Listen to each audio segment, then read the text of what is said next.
Okay, so we're here with Todd La Torre of Queensryche. It's June 14th, 2018. So Todd, how you doing today? I'm doing. I just slept in a little bit, woke up. It's really nice out here today. Normally it's like raining every time I come to Washington, but it's doing good. Gonna have some lunch and good to see you again. Yeah, it's good seeing you, man. Yeah, you just missed the rain yesterday. That's on cue, so the weather gods are working out today. Right, I brought the Florida sun. There we go. And so I want to kind of talk about, I know you guys have been working on the new album. A lot of it's recorded, some of it sounds like it's mixed. You got some other kind of things that kind of tie up in the loose end department. But Yep. So what can you tell me about the album at this point? I love it. It's a lot of fun. I've been listening to it constantly.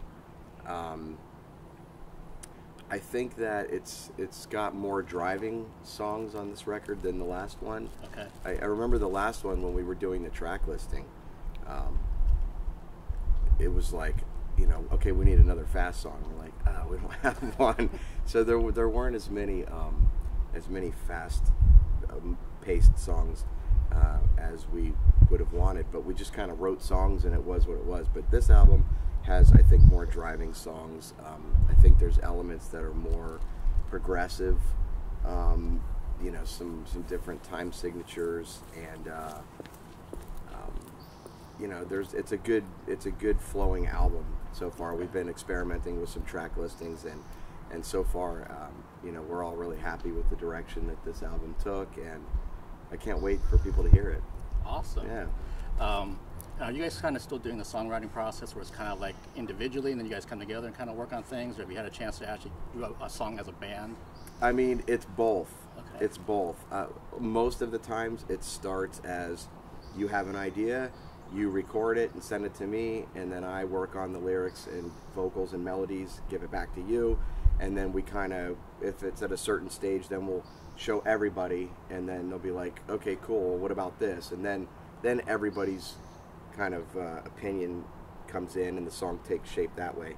But there are times where, if we're together, there'll be in the dressing room, somebody will come up with an idea, and then we'll all be like, oh yeah, well, what about that? And we'll kind of get a starting point and then say, hey, track, if you have your gear with you, maybe you can track it later, or, but it for the most part, it's usually like one or two guys will have something, and then it'll get shared with everyone else, and then it'll start developing. Then once it's in that rough demo stage, when it comes time for pre-production, where we have our engineer, producer, and on this album we used Zeus again, who did Condition Human, and so then we end up listening to all the songs, which are the best ones, the ones that are solid we keep.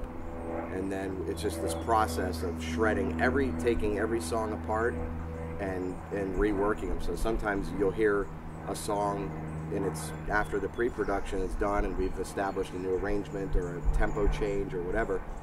It can be quite different from the original demo that we all thought was like, yeah, that's it. So you try to not get too married to everything.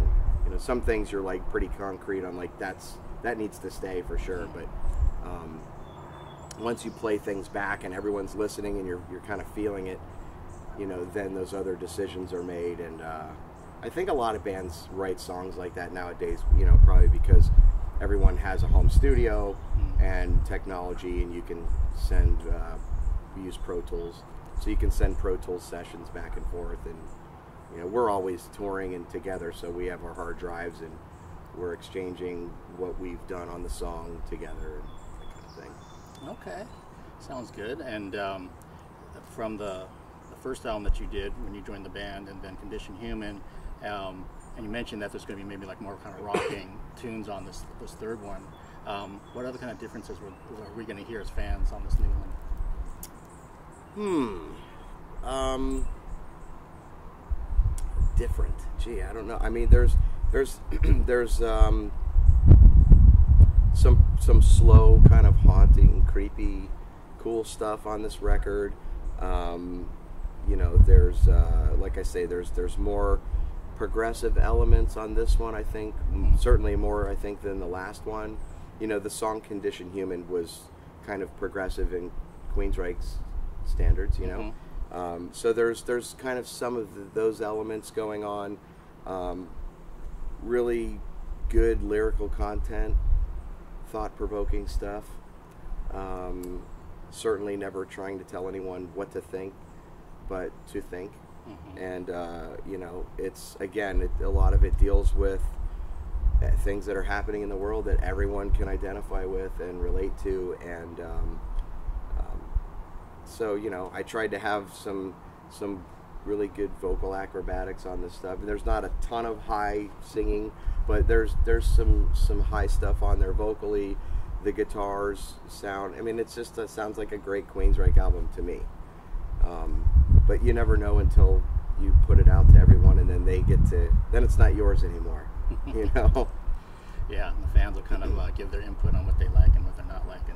Right. I have a feeling, though, based on the progression from the first album that you did to Condition Human, that there's going to be even more of a jump with this one. I think even more of the fans are probably going to embrace it. I think so. I mean, you know, I just, we all just wrote, you know, we've had a long time since the last release. And so when you're touring all the time and you're like, gosh, you know, 6 months has gone by. Well, how much further are we? Because when you go home for a few days, sometimes you don't want to even do music. You just want to do normal things, like cut your grass and go to a movie with your wife, or just lay on your couch and watch TV and just decompress. Yeah. So sometimes I'll be home for 4 or 5 days, and I know I have music to do, and I just don't feel like doing it, because you just need to step away and give your ears a break. Yeah, it'll you know, it's been a lot of fun, and at first, you know, when you have the demos and you're like, oh, that's a good one, and this one's it's okay. Now when we listen to everything we've done, there's not a bad song on it. There's not a filler song on it. To me, every song is just as good in its own way. So I don't know. It's been fun, and I've shown a couple friends. A best friend of mine that lives across the street, he's a musician, and so I'll, you know, kind of be like, hey, check this out. What do you think? And so, you know, my wife, I've been playing the whole album in the car for the last, you know, couple of months as we get updated mixes. I'll listen to it in the car and take some notes on what I, you know, hey, can we lower this or change that or whatever. And so yeah, we're just in the finishing touches. I have one more vocal thing to finish, but that's not a big deal because he's still in, you know, mixing things and creating some, we like to call it ear candy, you know, some ambient sounds in the backgrounds on some songs and those kinds of things. But for the most part, you know, the record itself is done. Okay. And what are we looking at in terms of a release date then, roughly? So we've had conversations with management. We were shooting for, you know, like an October-ish release, September, October. But then we didn't have bonus content for, like, I think the label they wanted some bonus stuff for, like, deluxe packages and some extra stuff for people. And so we're like, okay, well, what are we gonna do now? We already have our songs for the album. We weren't really planning on doing bonus stuff, so we have agreed to do some bonus stuff. And so that's the one thing that I have to finish vocally. Okay. There's a few bonus tracks that we're going to be having. So that pushed the release a little bit further, and we're going to be doing some video shooting within the next couple months, I believe. So I think that it's going to be probably coming out February, mid-February. Yeah, February. Okay.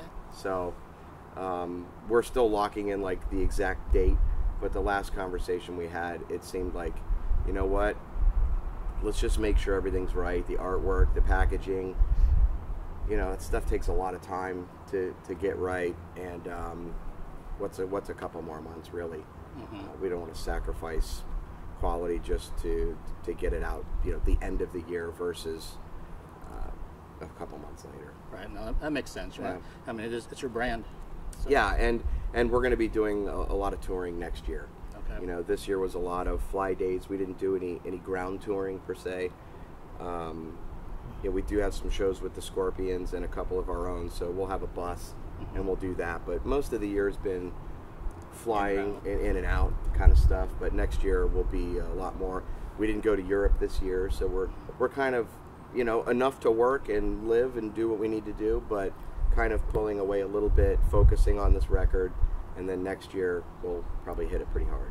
Okay, sounds good. Yeah. And I know in conjunction with the new album that sounds like it's going to come out in February, you guys have launched the PledgeMusic campaign. Yes. So what can you tell us about that? So we're actually getting ready to do some fresh updates with that. I think we're probably going to be throwing a little bit of teaser music for people to hear. Giving some, probably we're putting together some footage of stuff from the studio for people to see. And then once the artwork is finalized, we'll be revealing like a track listing at some point, the name of the record, you know, those kind of updates. But again, with all of the flying, you know, it's been tough to you know, okay, who did that? You know, did you submit something for Pledge, or do I need to? And so those are the things that we're trying to tie up on the loose ends and have some more current updated stuff for the Pledge campaign. But it's always been really great. I mean, the people, you know, they pre-order the album, and they'll get special footage and insights into things that everyone else won't get until later. You know. Okay, sounds good. Like it's on the right course. It's on the right path. Yeah, and it'll get there. It's on the right path. Yeah. Yes. Okay. Yep. Cool. One thing I want to do kind of at the end of this interview is something I've only done with one other person. Okay. And I'm going to pull out some CD inserts from my own collection, stuff that I bought. Okay. And then just give me your thoughts about it, you know, good, bad, and different, Sure. whatever comes to mind. Okay. So I'll show it to the camera. So we got Judas Priest here. It's their newest one. But as a band, what are your thoughts on these guys? Dude, it's Judas Priest. I mean, what else is there to say? I have this record. It's really good. It's really good. You know, it sounds like classic Judas Priest. Yep. It really does. It does. It's big sounding. I know Andy Sneap did this. So congratulations to Judas Priest for an awesome record. Unfortunately, I haven't been able to catch. I know they were touring, and I haven't been able to see a show. But I'm actually friends with Scott Travis on Facebook, and like I'll comment on like, "Hey, cool shot! You know, I hope to come see a show soon." Yeah, this is a great record. Awesome. Yep. Yeah, and they're back on the road this summer with Deep Purple. So oh wow, I didn't know that. Yeah, maybe you get a chance to. Did not know that. To catch them. Because I know they were here with Saxon and Black Star Riders. Yeah, Black Star Riders. I covered that show. Yeah, cool. Yeah. We actually, I have a friend that went to that. I think that was at the Showware. Yep. Yeah, the Showware. Yep. Yeah. That's right. So yeah, the Sin Saxon's awesome, and Black Star Riders. That's a great lineup. So yeah, I'm sure it was a good tour to see. Couldn't lose with that tour. No.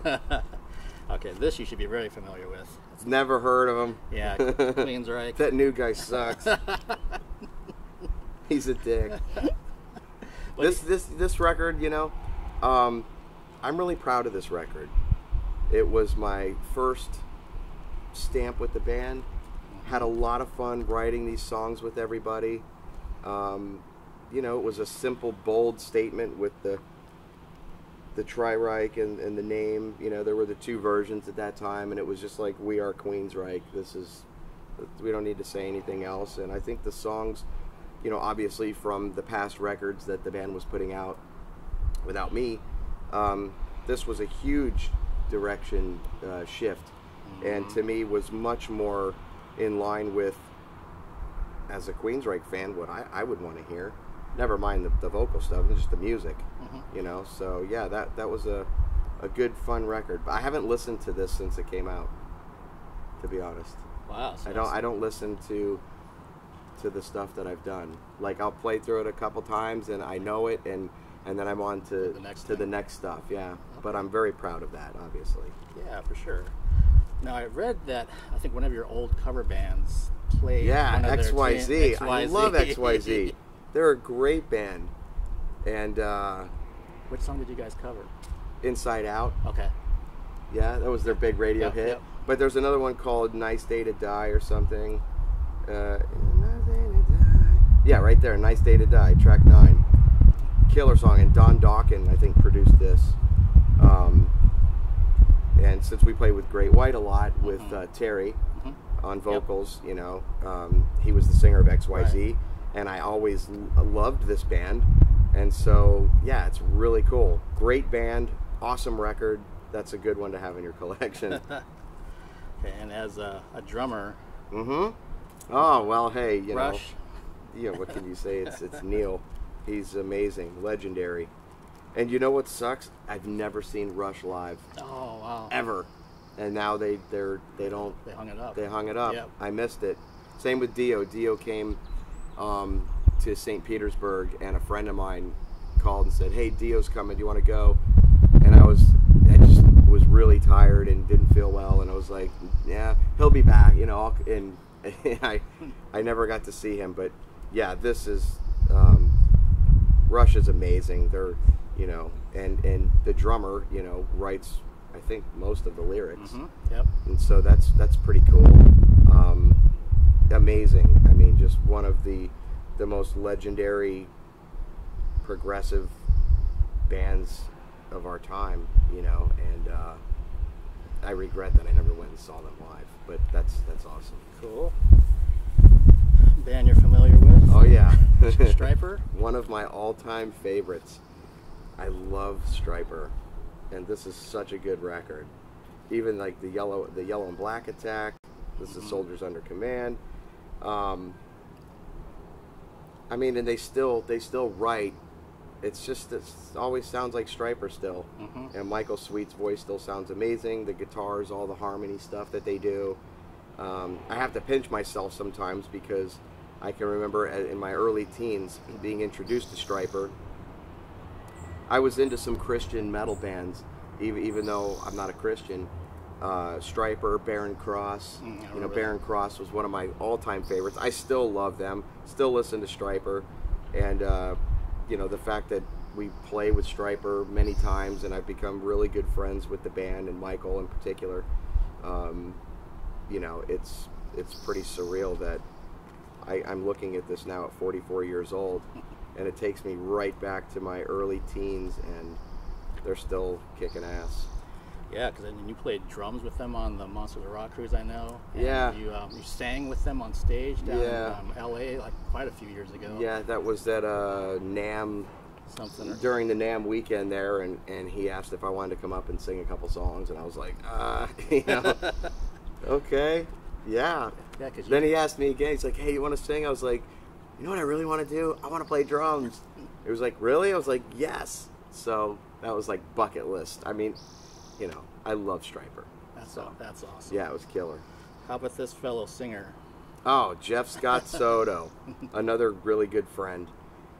He's awesome. I mean, you know, of course I knew him, you know, from the early Yngwie stuff, and you know, I Am a Viking and all that stuff, and he's just, this guy works so hard, and he's got multiple bands. You know, now he's fronting Sons of Apollo, Right.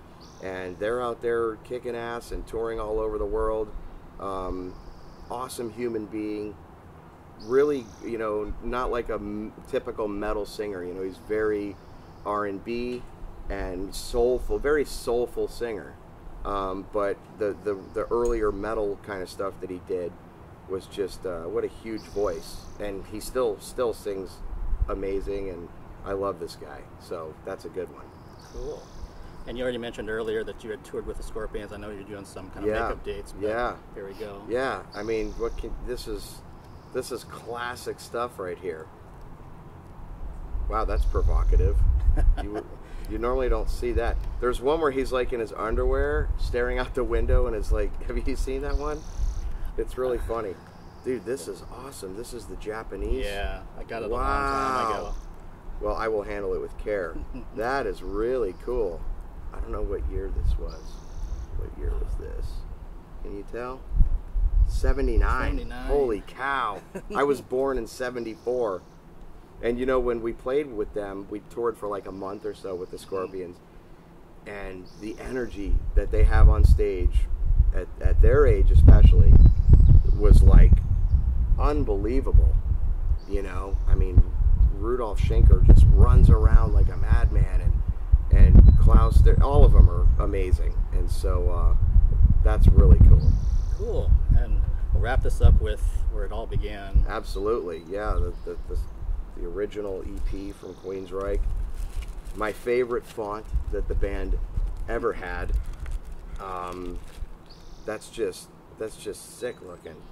It's simple, solid, makes you wonder what it's like, and you know, even though it was the EP, like, I love every song on it. And so we still do. So we've done everything from this album since I've been in the band except for Blinded. So we did Night Rider for a long time. We opened with that for a while. We still do Lady Wore Black. We still do Queen of the Reich. And we haven't done Prophecy in a couple of years. But, I mean, this is, little did they know what this record would do. Right. But, yeah, awesome collection, man. Really good stuff. Well, hey, Todd, thank you so much for taking the time today. I'm shielding a broken hand here, but kind of keeping it away, but I'll shake you with the other hand. It was a pleasure. Yeah, likewise. Looking forward to the show tonight. Thank you so much. Appreciate you coming out. Thank you. All right, man.